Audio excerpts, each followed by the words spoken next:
What's up guys, Alvaro here. Welcome to the Bilingual Stock Market channel again. On this channel we talk about the markets and we do it in English and Spanish as well, so you can pick your preferred language. And in this video, and as I do it Mondays through Thursdays, I want to make a quick stock market update, so I want to break down some technicals, going over the S&P 500 and the Nasdaq 100 and also the Russell 2000. So the S&P 500 and the Nasdaq 100 are the most important indices of the United States stock market, and we have a bunch of stuff going on when it comes to the Russell 2000, so I want to also break down that index in this video. And at the end of the video, I am going to break down from a technical standpoint 4 stocks that tomorrow are going to be on the very top of my personal watch list. So without further ado, let's get started. And before starting the video, guys, I want to apologize. It was impossible for me to record the video yesterday in English. I am already running my Patreon in Spanish, obviously, and it is extremely, but I mean extremely time consuming. So yesterday I was recording videos for my exclusive videos for my Patreon, and you know, the whole day was a total mess and I wasn't able to record the video in English. But this is a bilingual stock market channel and we are going to keep on posting videos in English and Spanish about the stock market. So what is going on today with the markets? We are having, for the most part, a red day all across the board. We find, as of now, the Russell 2000 down 1.04%, Nasdaq down 0.82%, S&P 500 is also down 0.41%, and the Dow Jones is trying to pull off a green day, and it is up just a bit, 0.06%. And as usual, when I am editing the video, I am going to leave on your screens the final close of these 4 indices, because we still have 19 more minutes in today's trading session. And today we had jobless claims coming out at 360,000 versus 350,000 estimated, a bit worse than expected, we can make that case. However, claims fell to the lowest since March of last year. And guys, I want to share with you some thoughts about what is going on as of now in the market, so listen up here. The S&P 500 has reached 11 new record highs in the last 3 weeks. So that situation only happened 11 other times in 50 years. 11 other times in 50 years. And on those 11 occasions, the next 3 months, the S&P 500 saw pullbacks from 1 up to 10%. So watch out for that, because the markets are a bit frothy. And we have weird stuff going on, guys. So yesterday, Mr. Jerome Powell, the chairman of the Federal Reserve, testified in front of the House Financial Services Committee or something like that. And obviously he was asked a lot, but I mean a lot of questions about inflation. And he ended up saying that the Federal Reserve believes that inflation is going to be transitory. However, they are not 100% sure that inflation is going to be transitory. And on top of that, he also said that inflation is likely to remain high for the next months. So I get it. Once Jerome Powell said that, let's go ahead and sell out of higher multiple stocks, okay? Because those stocks are trading as of now in the market based on future earnings and based on future cash flow. So that makes sense. But how can we explain, guys, that after Jerome Powell said that inflation is going to remain high and whatever, that they are not absolutely certain that inflation is going to be transitory, why is the 10-year Treasury yield falling? This is unbelievable.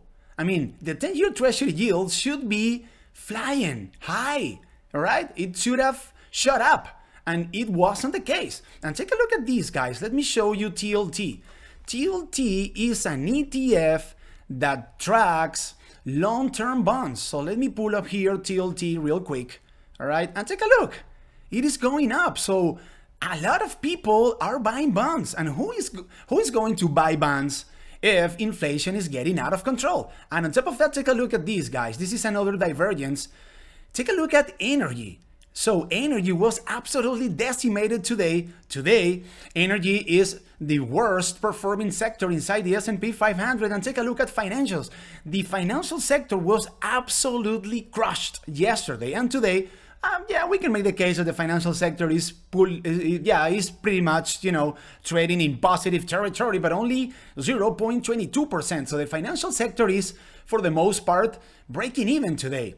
And the financial sector and the energy sectors are sectors that benefit from an inflationary environment. So what the heck is going on here?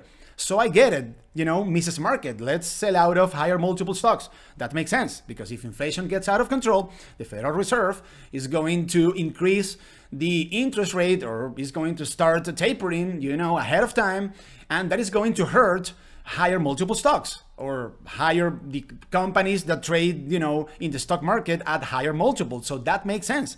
But why the heck is the 10-year Treasury yield falling? This doesn't make any sense. And I am not buying bonds, and you guys are not buying bonds. So who is buying bonds? Big money, guys. Big hedge funds. Very big investment firms. Those are the people that invest a lot of money in bonds or foreign countries. So what the heck is going on here, guys? This doesn't make any sense. And it looks like this divergence that we are seeing in the markets, when we have both higher multiple stocks and growth stocks falling at the same time that the 10-year Treasury yield is falling and the 10-year Treasury bond is going up. So something that doesn't make any sense. I mean, it looks like the markets are just looking for an excuse to pull back, because the markets have been frothy lately. I mean, that's my personal opinion, all right? Okay, so now let's go ahead and take a look at the S&P 500 and, talking about frothy stuff. So let's go ahead and take a look at the S&P, and yeah, let me pull up here the S&P real quick.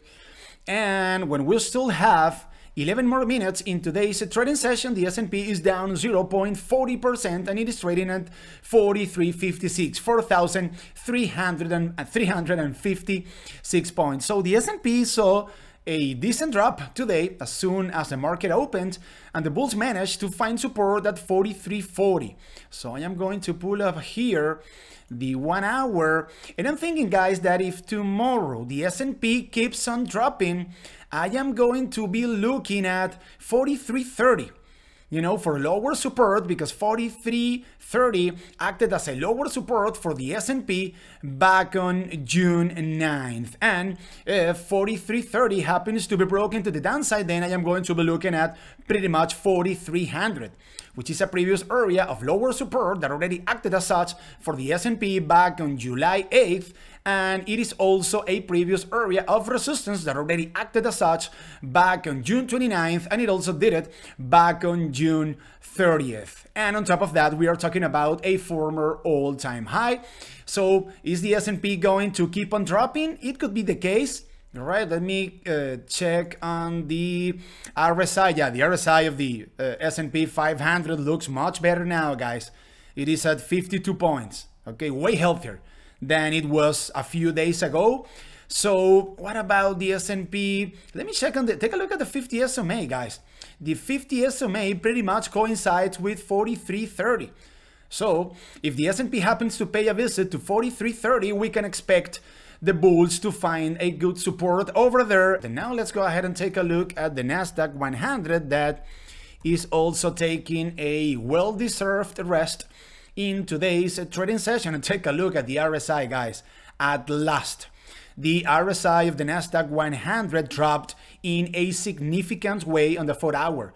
We can see the RSI of the Nasdaq 100 at 50 points, whereas this relative strength index, or the relative strength index of this index for that matter, was or remained above 70 points since June 21st. It is, I mean, this is absolutely mind-blowing, and obviously there is nothing wrong with this tape. We can see the Nasdaq 100 on a clear uptrend and trading above the moving averages. So if I zoom in here on the 4 hour, what about a pullback tomorrow or in the upcoming days down to 14,586 points, guys?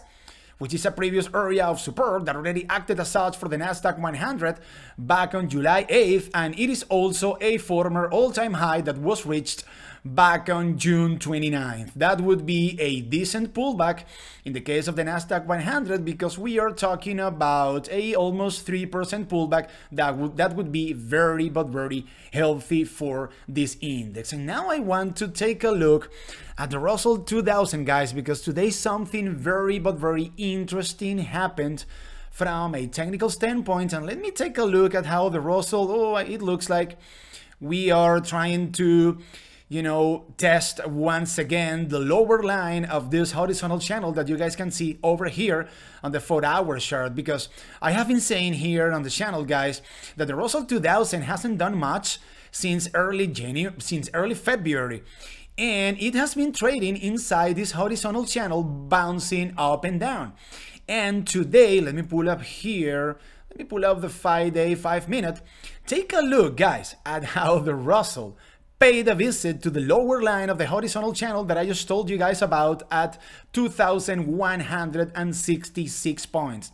And mind you guys, I didn't draw this line before recording this video. If you guys have been seeing my videos, you know that I drew this line like 1 or 2 weeks ago. And take a look at the spot in which the Russell 2000 managed to find support in today's trading session.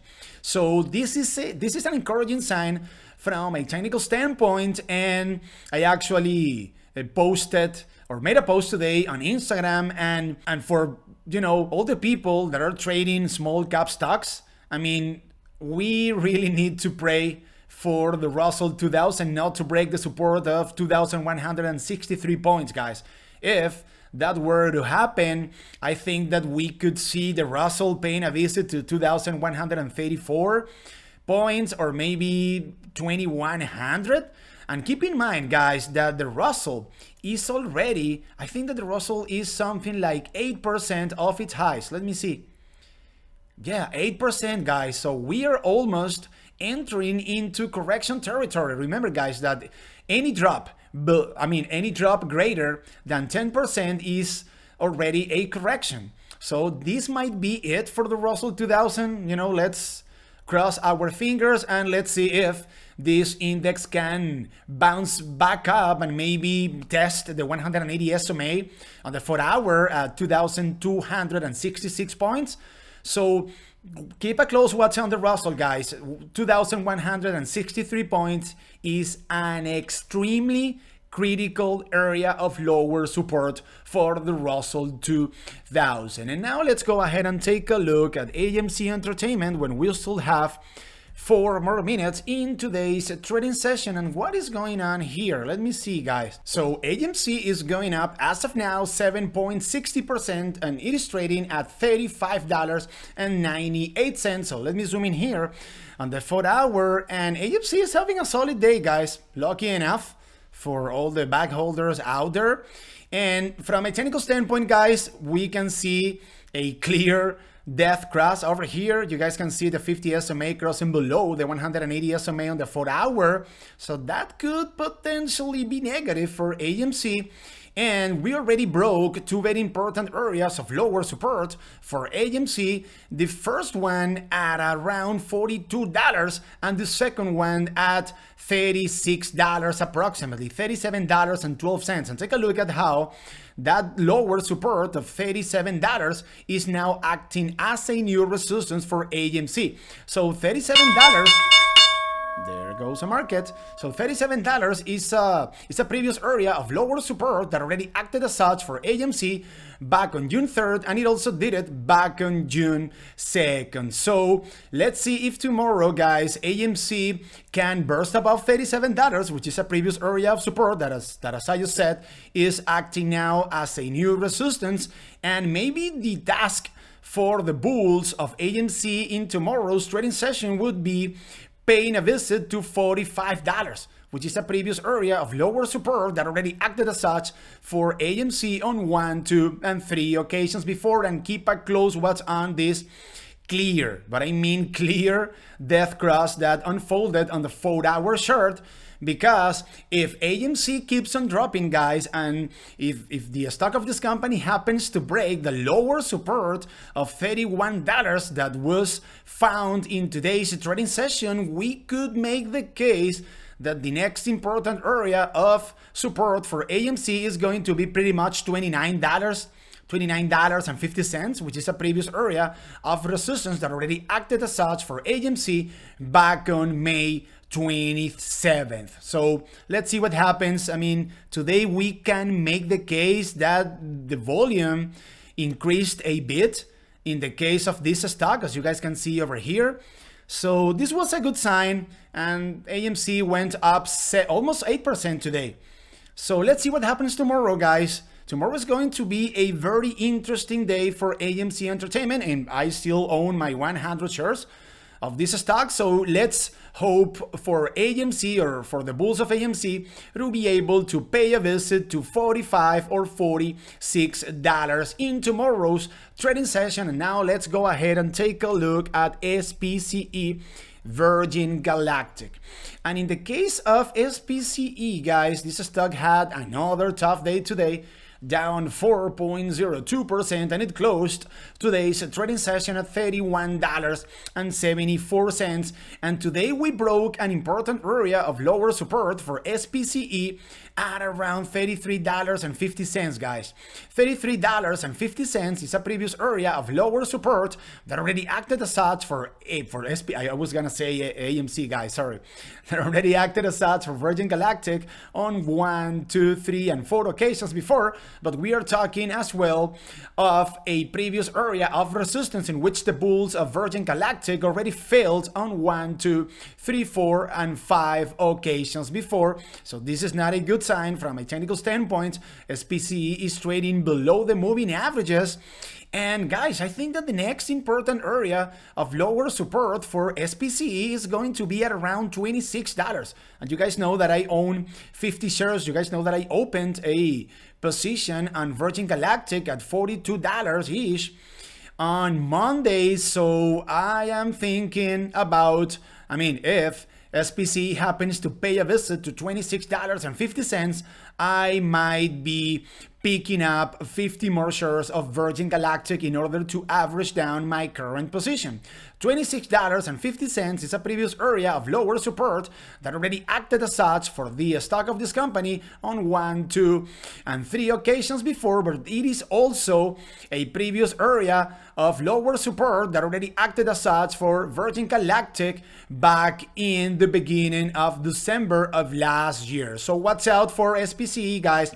Tomorrow, what once was a support, $33.70, the previous area of support that I just told you guys about, that was broken to the downside.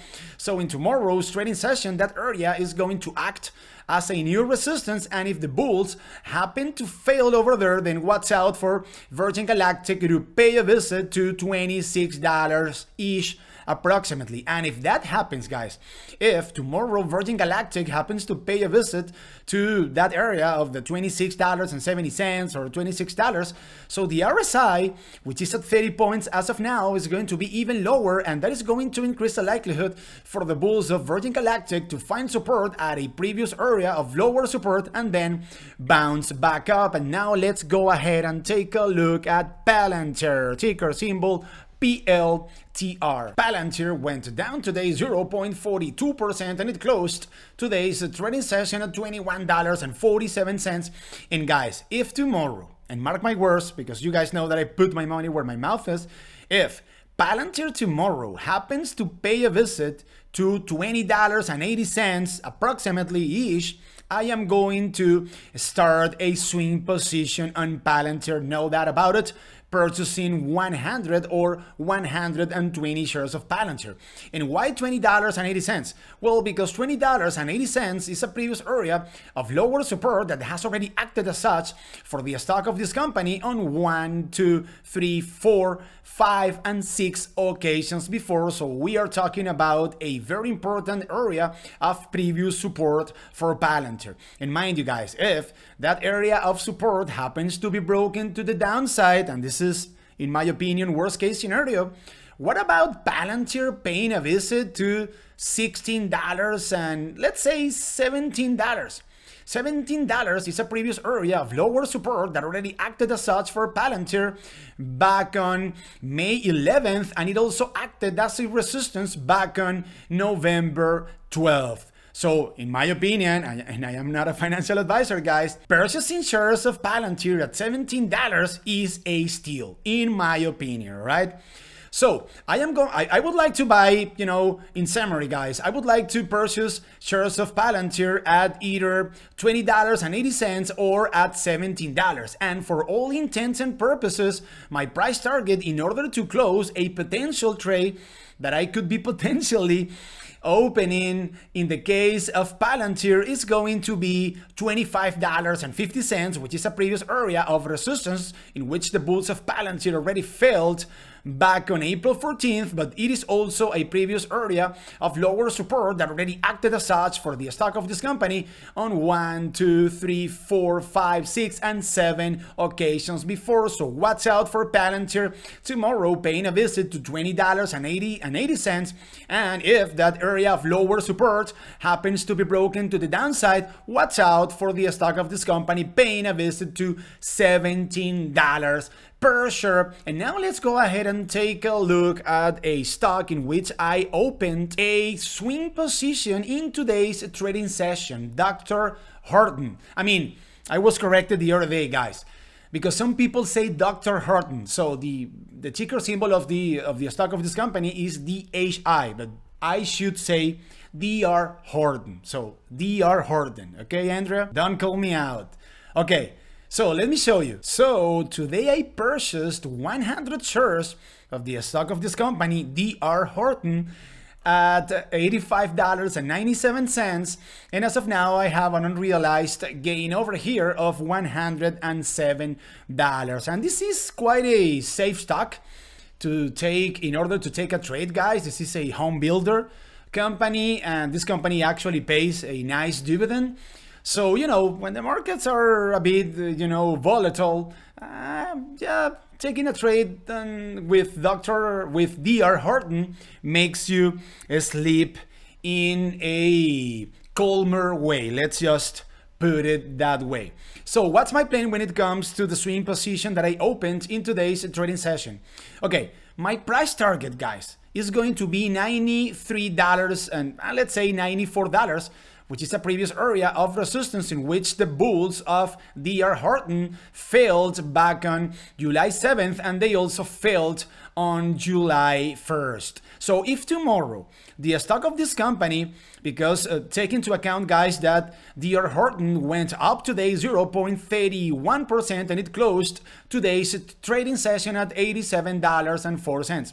So if tomorrow the stock of this company happens to pay another visit to the $85.80 approximately, which is a previous area of resistance in which the bulls of DR Horton failed back on March 24th, and that's a reason why I actually purchased my 100 shares at that price. So if the stock of this company happens to pay another visit to that level, and if I happen to notice that the bulls keep on finding a good support over there, I might add 30 or 40 more shares to the position that I just showed you. If DR Horton just keeps on going up, then I am going to close this trade at $93.65. However, guys, if I happen to purchase more shares at $85.80 or $86, and that area of lower support happens to be broken to the downside, and if DR Horton happens to pay a visit to $82, then that is going to be an area in which I am going to be loading up in a very aggressive way. I am very, but very bullish when it comes to this company. And mind you, guys, home builders are companies that do very, but very well in a high inflation environment. I'm just saying, guys. Okay, so $82 is a previous area of lower support that already acted as such for DR Horton on on 1, 2, 3, and 4 occasions before, but it also acted as a resistance back on January 26th. So watch out for dear Horton, guys, tomorrow or in the upcoming days, either paying a visit once again to the $85.80 or $86, finding a good support over there and then bouncing back up, or maybe paying a visit to $82. And with dear Horton, I am going to wrap up the video. Thank you very much for your attention, and thank you very much for hanging out with me once again. Remember, guys, that here on the Bilingual Stock Market channel, we are posting stock market update videos Mondays through Thursdays, 3 or 4 hours, let's say, after the market closes. So if you want to get all of the notifications of all of our videos in a timely manner, you have to be subscribed to the channel, but most importantly, you need to activate the notification bell right up there. Follow us on Instagram, guys, at Bilingual Stock Market. On our Instagram account, we are posting news and information on a daily basis, but most importantly, you know, here and there, when the volatility of the market lets me do it, I am posting call-outs about the stocks that I am about to purchase throughout the trading session. So if you also want to have access to that content, go ahead and follow us on Instagram as well at Bilingual Stock Market. And remember that this is the Bilingual Stock Market channel, the YouTube channel in which we talk about the markets, but we do it in English and Spanish as well. But most importantly, this is the YouTube channel in which we know